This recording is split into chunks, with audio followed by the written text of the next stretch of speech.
নবী আমার ডাকলেন খুজাইমা, ইহুদির সাথে আমার যখন লেনদেন হয়েছিল তখন তো তুমি ছিলে না, সাক্ষী দিলা কেমনে? তোমার সামনে লেনদেন হয় নাই, তুমিও আমাদের কথা মারতে শোনো নাই, সাক্ষী কেমন করে দিলা?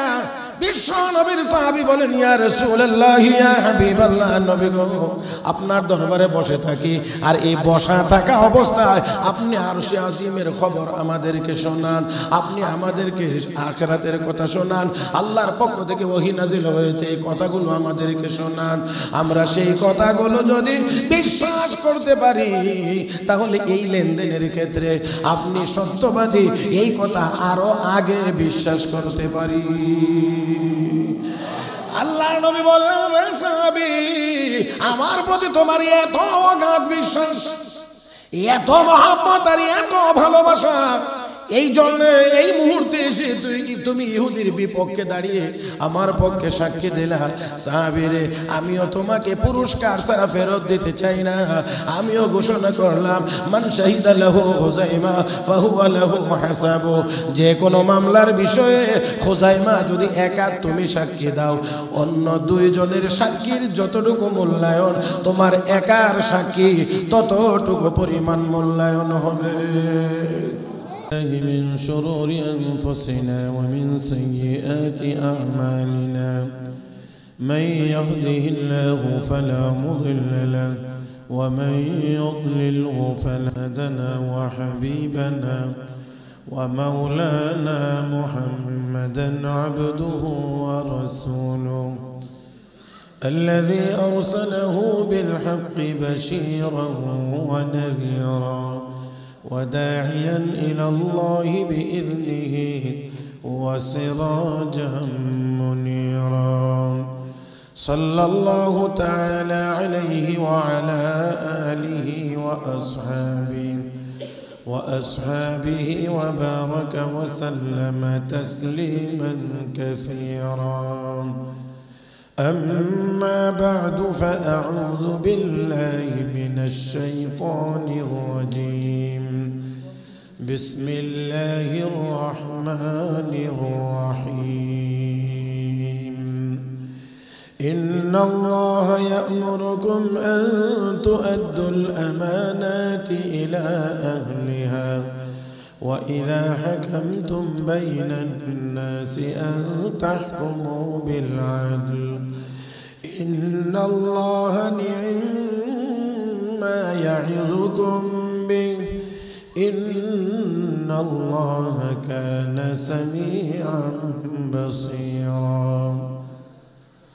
آمنت بالله، صدق الله مولانا العظيم، وبلغنا رسوله النبي الأمي الكريم، ونحن على ذلك لمن الشاهدين والشاكرين، والحمد لله رب العالمين. اللهم صل على محمد وعلى آل محمد كما صليت على إبراهيم وعلى آل إبراهيم إنك حميد مجيد. اللهم بارك على محمد وعلى آل محمد كما باركت على إبراهيم وعلى آل إبراهيم إنك حميد مجيد.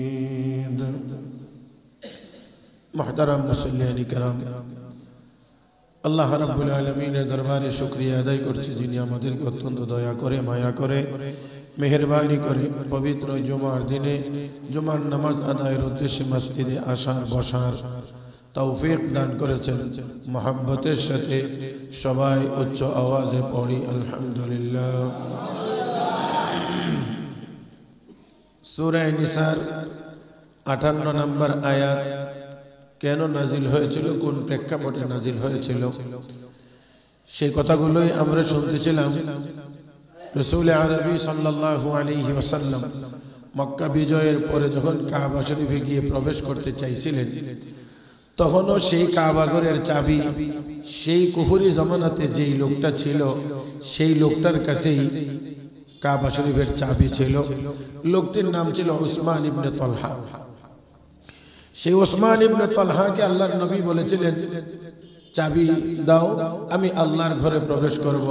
আল্লাহর নবীকে সর্বশেষ চাবি দেওয়ার সময়ে উসমান ইবনে তলহা তখন বলেছিলেন যে এই চাবি আপনার কাছে আমানত হিসেবে দিলাম, আল্লাহর ঘরের এই চাবি আপনার কাছে আমানত।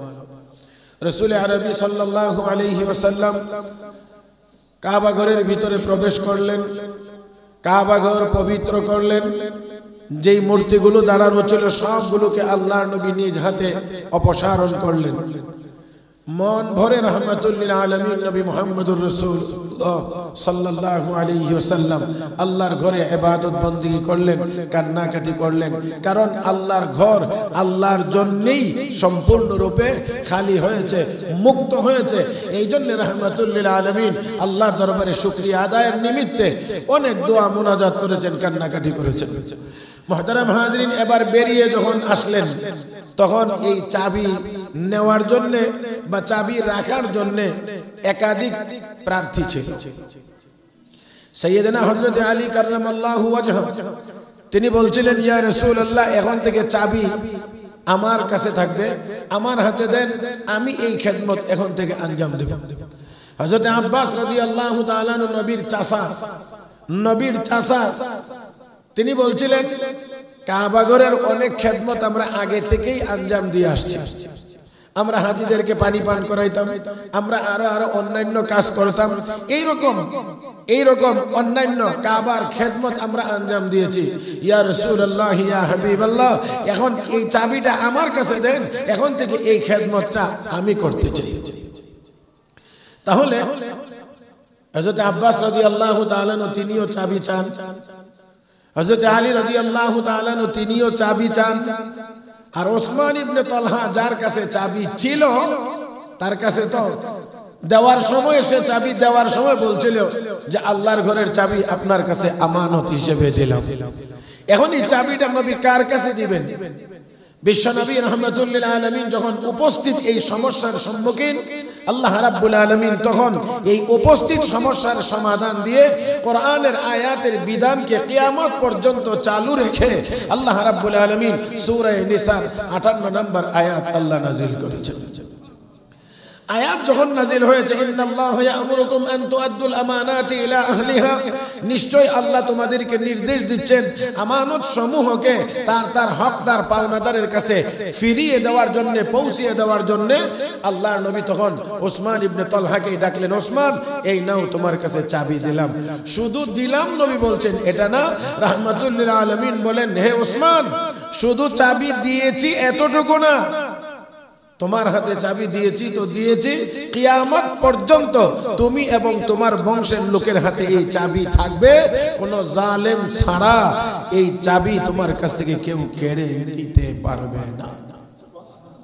তার মানে কিয়ামত পর্যন্ত তুমি এবং তোমার বংশের লোকের হাতে এই কাবা ঘরের চাবি থাকবে।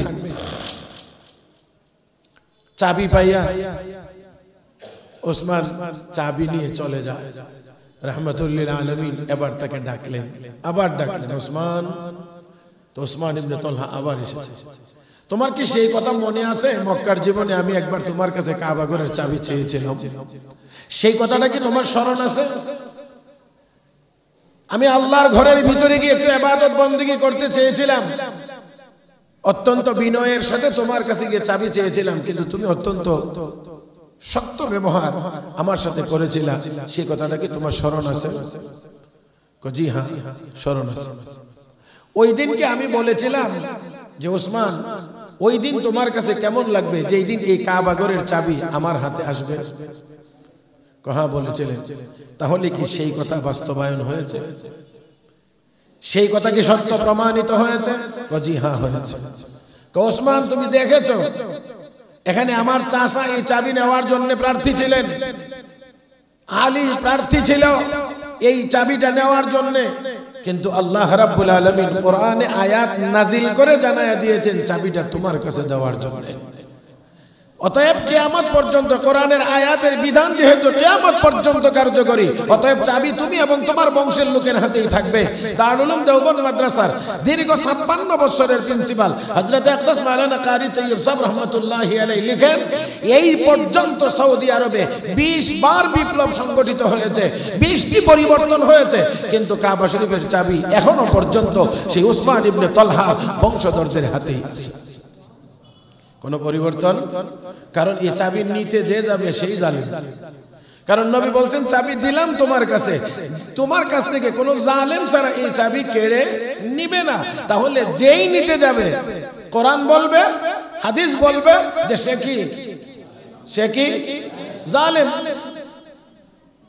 এই পর্যন্ত এই চাবি এখনো পর্যন্ত তাদের হাতেই আছে এবং কিয়ামত পর্যন্ত থাকবে। কেউ নিবে না, নিতে পারবে না। যদি নেয় আল্লাহ রাব্বুল আলামিন নের হাবিব যখন এই কথা বলছেন যে কোরআনের আয়াত নাজিল করে আল্লাহ জানায়া দিছেন যে এই চাবিটা জন্য তোমার কাছে দেই ফিরিয়ে, তখন ওই সাহাবী ওই উসমান ইবনে তালহা বলেন, তাহলে আমিও আর দেরি করব না, আমাকে কালেমা পড়ায়া মুসলমান বানায়া দেন। আর আস্তে কোন আমি আপনাদেরকে জিজ্ঞেস করি, আল্লাহর নবী কি তার সাথে কোনো খারাপ ব্যবহার করেছিলেন? কোন দুর্ব্যবহার করেছিলেন? নিশ্চয়ই না। তাহলে কালেমা পড়ে মুসলমান হয়েছে আখলাক আর আদর্শের কারণে। কথা কন না। নবীর আখলাক থেকে মানুষ কালেমা পড়ে মুসলমান হয়েছে। রাহমাতুল লিল আলামিন মক্কার জীবনে নবীর সাথে দুর্ব্যবহার করেছিল, এই জন্য নবী তার সাথে দুর্ব্যবহার করেন নাই, বরঞ্চ আল্লাহর নবী শুধু স্মরণ করিয়ে দিয়েছেন, তোমার কি স্মরণ আছে ওই দিনের কথা? তোমার কি স্মরণ আছে ওই দিনের কথা? আমি তোমাকে বলেছিলাম চাবি আমার হাতে আসবে, তোমার কি সেই কথা স্মরণ আছে? আল্লাহর নবী শুধু স্মরণ করিয়ে দিয়েছেন। আদর্শের নবী রাহমাতুল লিল আলামিন। তাই বলা যায় আদর্শ দিয়ে মানুষের যতটুকু মন জয় করা যায়, আখলাক দিয়ে ইসলাম যতটা প্রচার করা যায়, জোর জবরদস্তি আর জুলুম করে ইসলাম প্রচার করা যায় না। আর জোর জবরদস্তি করে ইসলাম প্রচার করলে সেটা গ্রহণযোগ্য হয় না। লা ইকরাহা ফিদ্দীন। কাউকে যদি আপনি প্রেসার দিয়ে জোর করে কালেমায়ে তয়্যিবা উচ্চারণ করেন, লা ইলাহা ইল্লাল্লাহু মুহাম্মাদুর রাসূলুল্লাহ, এটা আল্লাহর কাছে গ্রহণযোগ্য না, এটা গ্রহণযোগ্য না। সেই জন্য রাহমাতুল লিল আলামিন ছিলেন অত্যন্ত নম্র। আমার আল্লাহ বলেন, ওয়ালাউ কুনতা ফাজ্জান গালিজাল কলব লানফাদ্দু মিন হাওলিক। আপনি যদি কর্কশ হতেন তাহলে আপনার আশেপাশে এত মানুষ থাকতো না, এত সাহাবায়ে কেরাম আপনার পিছনে থাকতো না, আপনার আশেপাশে থাকতো না, তারা আপনার কাছ থেকে দূরে সরে যেত, ছিটকে যেত। এই জন্য যত বেশি কর্কশ হয় মানুষ তার কাছ থেকে তত বেশি দূরে সরে যায়। যত বেশি কর্কশ হয় মানুষ তার কাছে তত বেশি দূরে সরে যায়। আর যে যত বেশি নরম হয় তার পাশে মানুষ থাকে বেশি। মুহতারাম হাজিরিন, আল্লাহ আমাদের সবাইকে যেন বুঝার তৌফিক দান করেন। রাসূল আরবি সাল্লাল্লাহু আলাইহি ওয়াসাল্লাম এই কথাগুলো বললে উনি কালেমা পড়ে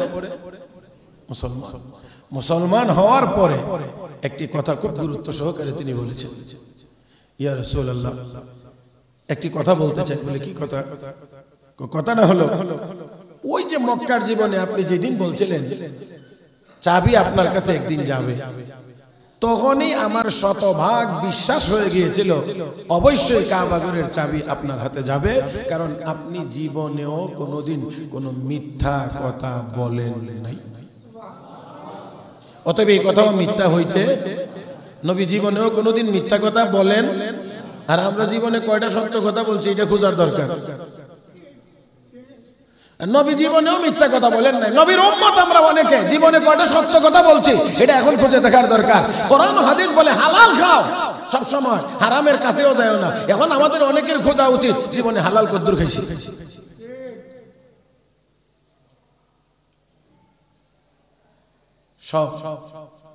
সব যে যত প্রথম দিন আয়াতের একেবারে শেষ অংশের আলোচনা করেছিলাম, আল্লাহ সব শোনেন, সব দেখেন। আল্লাহ সব শুনেন, সব দেখেন। তারপরেও কারণ আমরা তো মিথ্যা বলতে আপাদমস্তক একেবারে মাথা থেকে পা পর্যন্ত মিথ্যার ভিতরে ডুবে আছি, যার কারণে কিছু জালেম হাসরের মাঠে আল্লাহর সামনে গিয়েও মিথ্যা কথা বলবে। ওয়াল্লাহি রাব্বিনা মা কুননা মুশরিকিন, আল্লাহর কসম আমরা মুশরিক ছিলাম না। চিন্তা করতে পারেন, মনে হয় যেন আল্লাহ দেখছেনও না, আল্লাহ জানেনও না, আল্লাহ শুনেনও না, এইরকম আল্লাহ।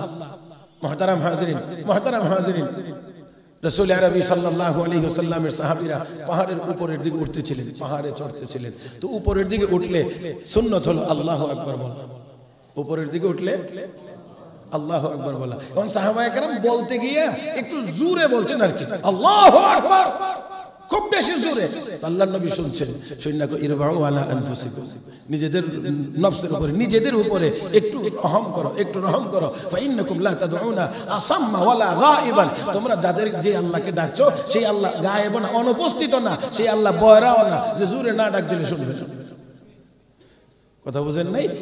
ফাইন্নাকুম লা তাদউনা আসাম্মা ওয়ালা গায়িবান, বুখারী শরীফের হাদিস পড়ছি। রাসূল করিম সাল্লাল্লাহু আলাইহি ওয়াসাল্লাম বলে, নিজেদের উপরে নিজেরা একটু দয়া করো, কারণ আস্তে ডাকলেও শুনবে। এত জোরে বলার দরকার নাই, কারণ এত জোর লাগবে না। তোমরা যে সত্তাকে ডাকো সেই সত্তা না অনুপস্থিত, না তিনি বহেরা, মানে তিনি দূরেও না, আবার তিনি বহেরাও না। অতএব আস্তে বললেও, রব্বে করিম বলেন ওয়া নাহনু আকরাবু ইলাইহি মিন হাবলিল ওয়ারিদ। এই যে গাড়ের মধ্যে যেটা প্রধান রোগ, এই প্রধান রোগটা তোমার শরীরের যতটা নিকটে, আমি আল্লাহ তার চেয়েও তোমার বেশি নিকটে। না সুবহানাল্লাহ, আর একটু আস্তে বলা দরকার। তো আমি আল্লাহ তার চেয়েও বেশি নিকটে, তার চেয়েও বেশি নিকটে। তাহলে আমি আপনি কি করি না করি সব আল্লাহ।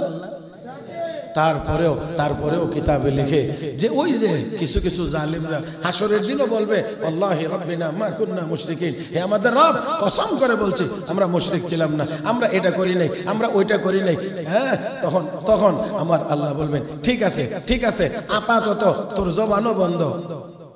আল ইয়াউমা নাখতিমু আলা আফওয়াহিহিম। মুহতারাম হাজিরিন, এবার আল্লাহ বলবেন সাক্ষীগুলো তলব করো, সাক্ষী। আল্লাহর আদালতে বিচারের জন্য কোনো সাক্ষীর প্রয়োজন হয় না, তারপরও সাক্ষী আছে চারজন। কয়জন? কয়জন? চারজন, চারজন, চারজন, চারজন। এক নাম্বার সাক্ষী জমিন, এক নাম্বার সাক্ষী জমিন, জমিন, জমিন। দুই নাম্বার সাক্ষী আপনার দেহরক্ষী ফেরেশতা। তিন নাম্বার সাক্ষী আপনার শরীরের অঙ্গ প্রত্যঙ্গ।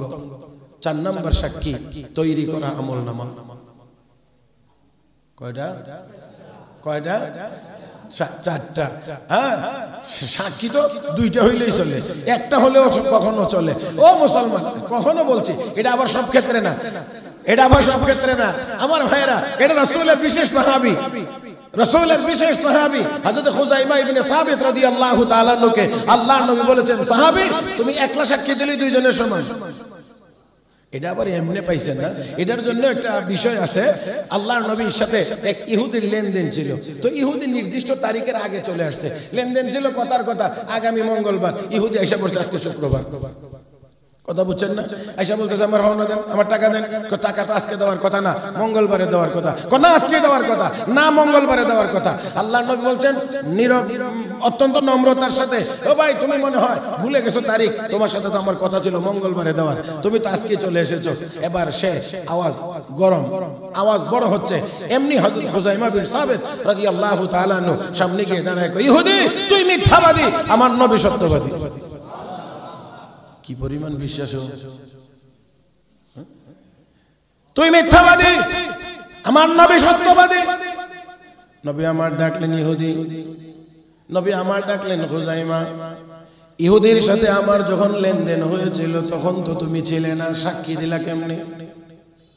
তোমার সামনে লেনদেন হয় নাই, তুমিও আমাদের কথা আমার তো শোনো নাই, সাক্ষী কেমন করে দিলা? বিশ্ব নবীর সাহাবী বলেন, ইয়া রাসূলুল্লাহ, ইয়া হাবিবাল্লাহ, নবী গো আপনার দরবারে বসে থাকি, আর এই বসা থাকা অবস্থায় আপনি আরশে আজিমের খবর আমাদেরকে শোনান, আপনি আমাদেরকে আখিরাতের কথা শোনান, আল্লাহর পক্ষ থেকে ওহী নাজিল হয়েছে এই কথাগুলো আমাদেরকে শোনান। আমরা সেই কথাগুলো যদি বিশ্বাস করতে পারি তাহলে এই লেনদেনের ক্ষেত্রে আপনি সত্যবাদী, এই কথা আরো আগে বিশ্বাস করতে পারি। আল্লাহর নবী বললেন, সাহাবী আমার প্রতি তোমার এত অগাধ বিশ্বাস, এত মহব্বত আর এত ভালোবাসা, এই জন্য এই মুহূর্তে এসে তুমি ইহুদির বিপক্ষে দাঁড়িয়ে আমার পক্ষে সাক্ষী দিলা। সাহাবীরে, আমিও তোমাকে পুরস্কার ছাড়া ফেরত দিতে চাই না। আমিও ঘোষণা করলাম, মান শাহিদা লাহু খুযাইমা ফাহুয়া লাহু হাসাবু। যে কোনো মামলার বিষয়ে খুযাইমা যদি একা তুমি সাক্ষী দাও, অন্য দুইজনের সাক্ষীর যতটুকু মূল্যায়ন তোমার একার সাক্ষী ততটুকু পরিমাণ মূল্যায়ন হবে। অন্য ক্ষেত্রে দুইজনের সাক্ষী যতটুকু তোমার একলা সাক্ষী ততটুকু। ও মুসলমান, প্রত্যেকটা পুরস্কারের পিছনে কিছু না কিছু ত্যাগ আর কুরবানি লাগে। এমনি হয় না, এমনি হয় না, এমনি হয় না। তো যাই হোক, আল্লাহর আদালতে বিচারের জন্য কোনো সাক্ষী লাগে। তারপরেও সাক্ষী কয়জন? 4 জন। জমিন সাক্ষী হবে। এবার বলেন, আমরা যত কাজ করি, খারাপ করি আর ভালো করি, গুনাহ করি আর সওয়াব করি তো জমিনের উপরেই, সাধারণত জমিনের উপরে। এবার হাঁটতে থাকেন, বসে থাকেন, শুয়ে থাকেন, যেই জমিনের উপরে এই গুনাহ বা এই নেক আমল সংগঠিত হবে, এই জমিন আল্লাহর আদালতে সাক্ষী হবে। এই জন্যে মসজিদে একটা জায়গা সবসময় নির্দিষ্ট করে না রাখা। এই জন্য মসজিদে সব সময় একই জায়গা নির্দিষ্ট করে না রাখা। আমি এখানেই নামাজ পড়বো, কারণ এখানে পড়লে এই এক জায়গা আপনার সেজদার সাক্ষী হবে। আর আপনি যদি বদলায় জায়গায় নামাজ পড়েন, একক নামাজ এক এক জায়গা, তাহলে যেখানে সেজদা হবে সেই জায়গা আল্লাহর দরবারে হাসরের দিন সাক্ষী হবে। এমনি না, কিতাবে এমনি বলছে না যে ফরজের পরে সুন্নত একটু স্থান পরিবর্তন করে পড়া, এই জন্য যাতে করে আপনার সাক্ষীর পরিমাণ, কথা না, সাক্ষীর পরিমাণ। এটা আমরা অনেকে বুঝতে চাই না। আমরা মনে করি যে আমি এখানে বসছি, আমি ওই জায়গায় বসছি, এখানে আইলে মেজাজ গরম। জি হ্যাঁ, মুয়াজ্জিন সাহেব এখন আমার একটু ফেসে ফলাইতেছে। কথা বুঝেন নাই? আমরা যে সবসময় এক জায়গায় থাকা লাগে, এক জায়গায় ফরজ নামাজের সময় থাকা লাগে। সুন্নত আছে না, নফল আছে না, অন্যান্য নামাজ আছে না। শুধু ফরজের বেলায় না একটা জায়গা নির্দিষ্ট আছে, এখানে তারা একামত দেওয়া লাগে। বাকি নামাজ তো নড়ে চড়ে অন্য জায়গা থেকে পড়া যায়, কোনো অসুবিধা তো নাই। এজন্য সেজদা যত জায়গাতে বেশি জায়গাতে হবে, তত বেশি সেজদার সাক্ষী আল্লাহর দরবারে পাওয়া যাবে। হ্যাঁ, এই জন্য ইনশাআল্লাহ এখন থেকে নিয়ত করেন, যারা আগে থেকে নিয়ত ছিল না এরকম, বা জানি না, অন্তত আজকে থেকে নিয়ত করি একটু নড়ে চড়ে নামাজ পড়বো ইনশাআল্লাহ। আল্লাহ সবাইকে তৌফিক দান করেন, আল্লাহ সবাইকে বুঝার তৌফিক দান করেন। তাহলে জমিন হবে সাক্ষী, জমিন হবে সাক্ষী, জমিন হবে আল্লাহ সাক্ষী দিতে পারবে তো জমিন। إذا زلزلت الأرض زلزالها وأخرجت الأرض أثقالها وقال الإنسان ما لها يومئذ تحدث أخبارها بأن ربك أوحى لها। মানুষ দেখবে ওই দিন স্বর্ণ রূপা যা যা আছে সব মাটির উপরে, কারণ মাটি যখন কাঁপা শুরু করবে, ভূমিকম্প যখন হবে, তখন এই কম্পনের ফলে জমিনের ভিতরে যত স্বর্ণ রূপা ছিল সব উপরে উঠে যাবে। আর মানুষ হাঁটবে আর বলবে ওয়াকালাল ইনসান মা লাহা, জমিনের কি হইল? এই স্বর্ণ রূপা সব মাটির নিচ থেকে, জমিনের ভিতর থেকে বের করে দিচ্ছে। ওয়া আখরাজাতিল আরদু আসকালাহা, জমিন বলবে অনেকদিন এই বোঝা বহন করছি, আর করতে পারবো না, সব স্বর্ণ রূপা সব উপরে উঠে যাবে। আর মানুষ দেখে কবে, হায় রে, 2 আনা স্বর্ণের জন্য নি মহিলার কান ছিঁড়ে আনাইছিলাম। আর আজকে স্বর্ণ পড়ে থাকে কেউ কথা কয় না, কেউ ধরে না। হায় হায়, এই সম্পদের জন্যই তো শত অন্যায়, শত অপরাধ। হ্যাঁ, গোপনে প্রকাশ্যে, জানা অজানা যত সিস্টেমে যত অন্যায় করি, এটা তো ঘুরাইয়া ফিরাইয়া গিয়ে দেখবেন এর পিছনে অধিকাংশ ক্ষেত্রে টাকা দেয়, অধিকাংশ ক্ষেত্রে টাকা দেয়। আমি অবাক হয়েছি, একবার মানব জমিন পত্রিকা একদিন পড়তেছি, দেখি 1000 টাকার বিনিময়ে একজন মানুষকে খুন করেছে। মাত্র 1000, অনলি 1000। 1000 টাকার বিনিময়ে ভাড়াটিয়া হয়ে একজন মানুষকে অন্যায়ভাবে খুন করেছে। এবার চিন্তা করে দেখতে পারেন যে আমরা এই টাকার কারণে আমরা কতটা নিচে নামতে পেরেছি, কতটা নিচে নামতে পেরেছি। তারপরে আরো আছে, শুধু 20 টাকা পাওনা দাওনা নিয়ে একজন মানুষ আর একজন মানুষকে খুন করেছে। হে মুসলমান, এবার চিন্তা করে দেখেন আমরা কোথায় গিয়েছি, আমরা কোথায় গিয়েছি, আমাদের ঈমান আর আমলের অবস্থা কোথায় গিয়ে দাঁড়িয়েছে। আজকে টাকার জন্য কি না অপরাধ আমরা করতেছি। আমি হয়তো আপনারটা জানি না, আপনার হয়তো আমারটা জানেন না, কিন্তু প্রত্যেকের নিজেরটা তো নিজে জানি। আমি তো আমারটা জানি। আর হাসরের দিন ওয়ালাকাদ জিতুমুনা ফুরাদা কামা খালাকনাকুম আউওয়ালা মাররা, আল্লাহকে হাসরের দিন আমার কাছে একলা একলাইতে হবে, একা একা একা একা, তোমার সাথে আরেকজনকে আনা হবে না। ওয়ালাকাদ জিতুমুনা ফুরাদা, আমার কাছে ফেরত আসবে। ইমিগ্রেশনে কয়জন যায় একসাথে? হ্যাঁ, আরেকজন যাইতে চাইলে ওইখানে দাগ আছে, দাগের বাইরে থাকে, একজন শেষ হবে, পার হবে, তারপরে আরেকজন। তাহলে দুনিয়ার ইমিগ্রেশনে যদি এই অবস্থা হয়, আপনি গিয়ে একটু বলবেন এই সুযোগ, যার যার ইমিগ্রেশন সে পার হোক, যার যার প্রশ্ন উত্তর শেষে দিয়ে যাও। তো হাসরের দিন আল্লাহ কয় তোমাকেও হাসরের দিন একলা আসতে হবে। ওই দিন কিন্তু দল বেঁধে যাওয়া যাবে। আল্লাহর আদালতের প্রশ্নের জবাব আপনাকেই দিতে হবে, একাই দিতে হবে। কবরের প্রশ্নের জবাব একাই দিতে হবে। এমনকি কবরে যখন মানুষকে জীবিত করা হবে, আল্লাহর নবী বলেন ওই লোকটা জীবিত হয়ে শুনবে, মানুষ আত্মীয় স্বজন দাফন করে যে বাড়িতে যাচ্ছে, এই যাওয়ার সময় যে পায়ের স্যান্ডেলের আওয়াজ হচ্ছে, ইয়াসমাউ কারানি আলিহিম, ওই জুতার স্যান্ডেলের যে আওয়াজ হচ্ছে, সেই আওয়াজটাও কবরে বসে বসে শুয়ে শুয়ে ওই ব্যক্তি শুনতে পারবে। কিন্তু যোগাযোগ ডাক দিয়ে বলতে পারবে না তোরা কই যাস, উপর থেকেও বলতে পারবে না তুই কেমন আছো, বলার মতো সুযোগ নাই। আমি আপনাদেরকে বিনয়ের সাথে জিজ্ঞেস করি, সেই দিন সেই সময়গুলো আমার আপনার সকলের সামনে মনে হয় নাই? তো আল্লাহকে একজন একজন করে আনা হবে।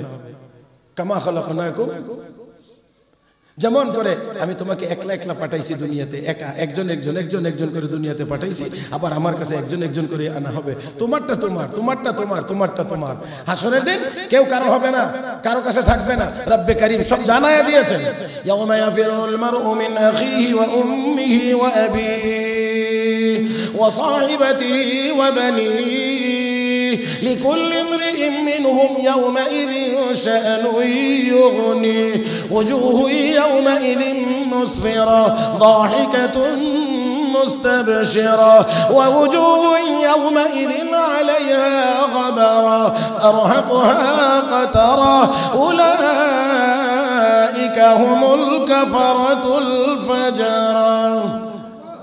ওই দিন ভাই ভাইয়ের কাছ থেকে পলায়ন করবে, মার কাছ থেকে, বাবার কাছ থেকে, স্ত্রীর কাছ থেকে, সন্তানের কাছ থেকে পলায়ন করবে। কেউ কাউকে সহজে পরিচয় দিবে না, পরিচয় দিবে না, পরিচয় দিবে না। ফাইদা নুফিখা ফিস-সূর ফালা আনসাবা বাইনাহুম ইয়াওমাইযিন ওয়ালা ইয়াতাসাআলুন। ইসরাফিল যখন সিংহায় দ্বিতীয়বার ফু দিবে, তখন আর কারো কোনো গোষ্ঠী বংশ থাকবে না, একজন আরেকজনের খবর নেবে না। ফালা আনসাবা বাইনাহুম, ওই দিন তাদের কোনো নসব বংশ থাকবে না, একজন আরেকজনকে স্বীকার করবে না, এলা আমার চাচা লাগে, এলা আমার জেঠা লাগে, এলা আমার খালু লাগে, এলা আমার মামা লাগে, এরকম কেউ বলবে না। ওয়ালা ইয়াতাসাআলুন, একজন আরেকজনকে জিজ্ঞাসাও করবে না, বরং প্রত্যেকেই লিকুল্লি ইমরিইন মিনহুম ইয়াউমাইযিন শা'নুন ইউগনি, যার যার চিন্তায় সবাই আলাদা আলাদা থাকবে।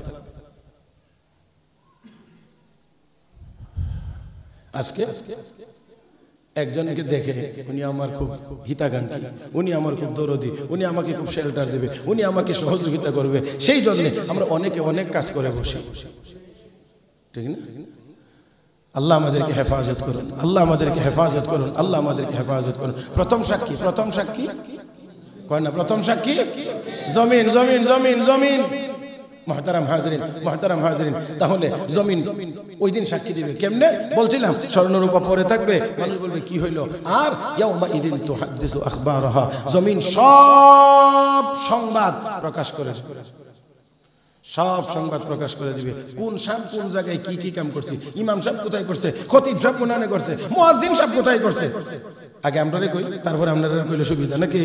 কে কোথায় কি করেছে সব জমিন বলে দিবে, জমিন প্রকাশ করে দিবে, ইয়াউমা ইদিন তুহাদ্দিসু আখবারাহা, জমিন সেদিন সংবাদপত্রের মতো সব প্রকাশ করে দিবে। আবার আবার আমার আল্লাহ জানায় দিয়েছেন কেন জমিন প্রকাশ করে দিবে, বিআন্না রাব্বাকা আওহা লাহা হাবিব, কারণ হলো আপনার রব সেদিন জমিনকে নির্দেশ দিবেন, জমিন তোকে কথা বলার ক্ষমতা দিলাম, এবার বল তোর কোন কোন অংশে কে কে কি কি কাজ করেছিল, কখন করেছিল, কতটুকু করেছিল।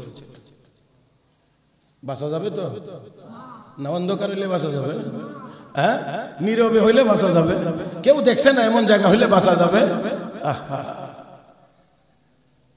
দুই নাম্বার, আমি আরেকটু সামনে আগাইতে চাই, যদি ঘড়ির কাঁটা আমি একটু নিয়ন্ত্রণে রাখতে পারি আর কি, না রাখতে পারলে তো নাই। তো জমিন হবে এক নাম্বার সাক্ষী। দুই নাম্বার সাক্ষী আপনার আমার দেহরক্ষী ফেরেশতা। দেহরক্ষী ফেরেশতা, একদিন আগে মনে হয় একটু ইঙ্গিত করেছিলাম, 10 জন ফেরেশতার কথা বলছিলাম। দিনের বেলা 10 জন, রাতের বেলা 10 জন। তাহলে 10 জন ফেরেশতার একটা সার্বক্ষণিক টিম আপনাকে আমাকে পাহারা দিতে আছে আল্লাহর পক্ষ থেকে। আল্লাহ সুবহানাল্লাহ বলবেন না মনে হয়? হ্যাঁ, আল্লাহর পক্ষ থেকে নিয়োজিত। লাহু মুআক্কিবাতুম মিন বাইনি ইয়াদাইহি ওয়া মিন খালফি ইয়াহফাজুনাহু মিন আমরিল্লাহ ইন্নাল্লাহা লা ইউগাইয়িরু মা বিকওমিন হাত্তা ইউগাইয়িরু মা বিআনফুসিহিম ওয়া ইযা আরাদা আল্লাহু বিকওমিন সুআন ফালা মারাদ্দা লাহু ওয়া মা লাহুম মিন দুনিহি মিন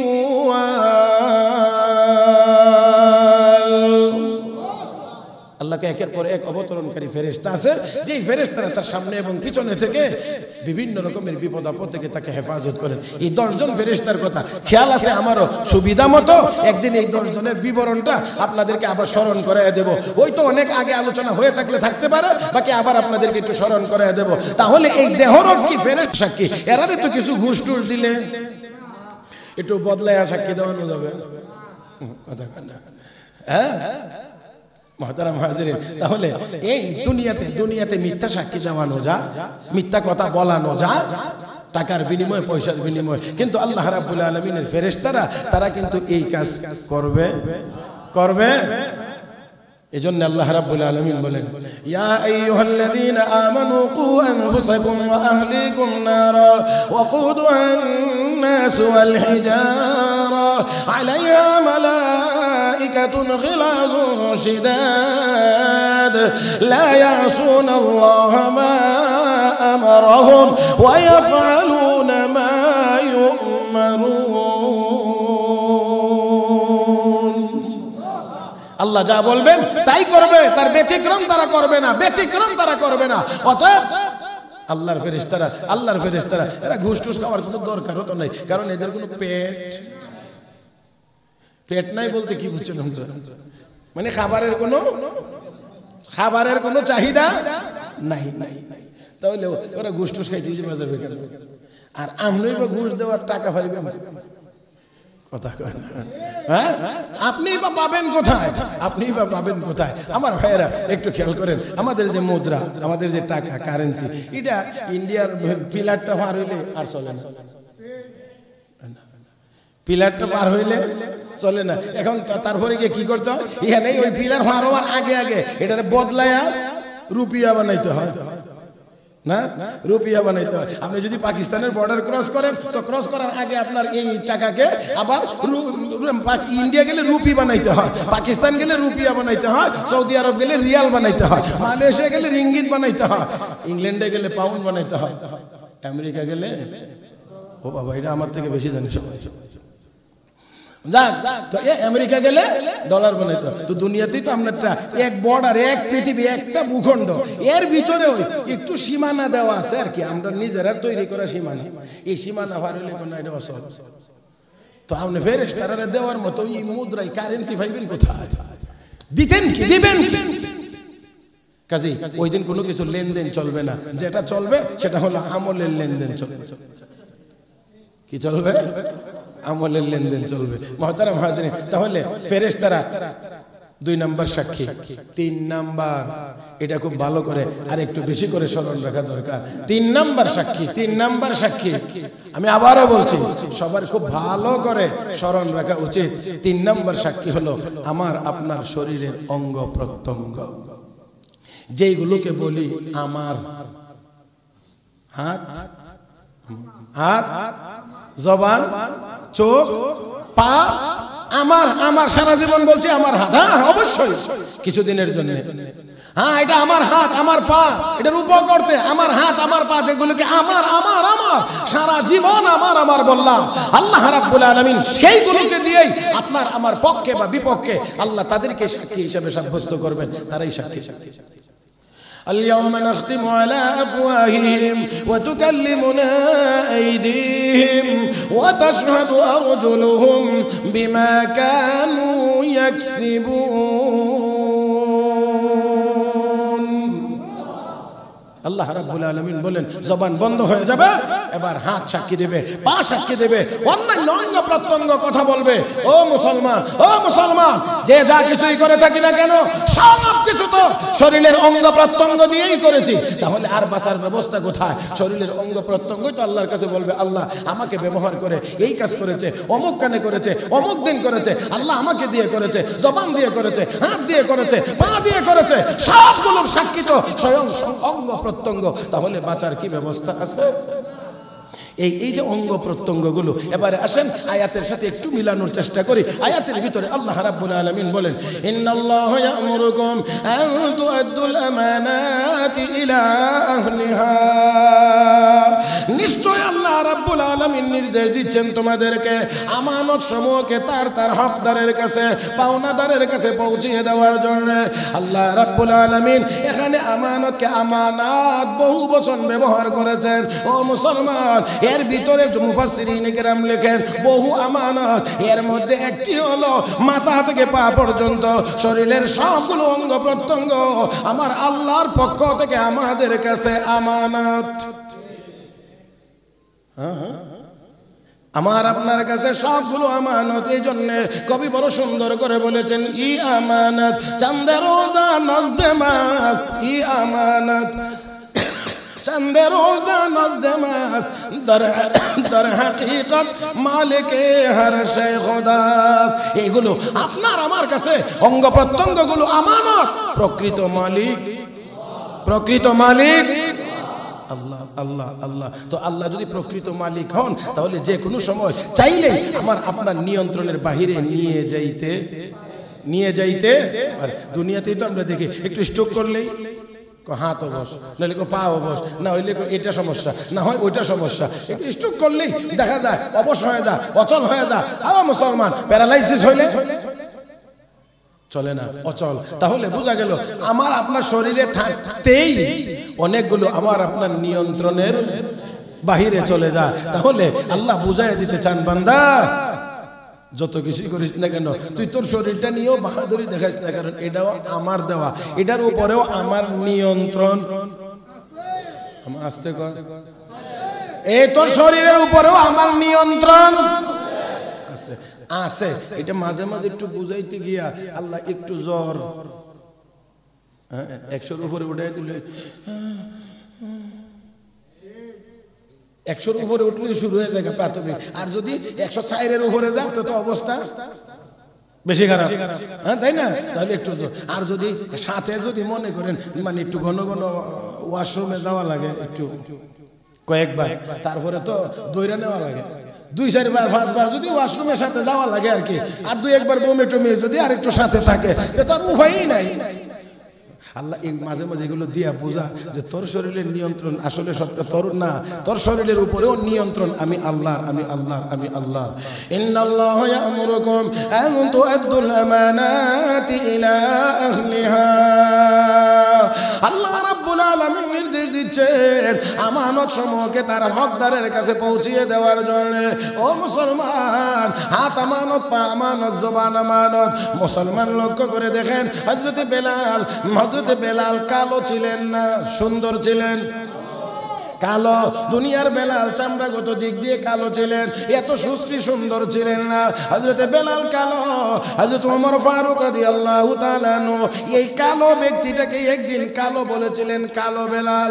রাহমাতুল লিল আলামিনের কানে যখন আওয়াজ এসেছে, আমার নবী ডাক দেখো, ইয়া ওমর ইন্নাকা ইমরুম মুসলিমুন ফিকা জাহিলিয়াতুন। হে ওমর, তুমি তো মুসলমান, কিন্তু এখনো দেখি কুফরি জামানার আলামত।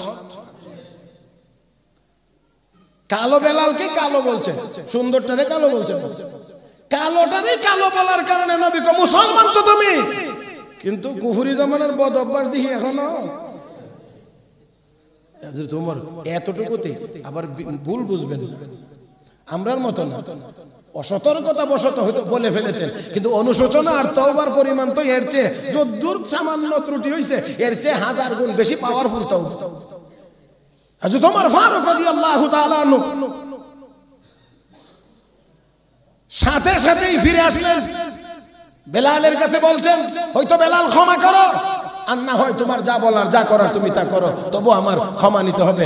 তারপর থেকে হযরত ওমর আর কোনোদিন শুধু বেলাল বলে ডাক দেন নাই, হযরত ওমর ডাকতেন সাইয়্যিদুনা বেলাল, সাইয়্যিদুনা বেলাল। বেলাল আমাদের সরদার, বেলাল আমাদের লিডার, বেলাল আমাদের নেতা।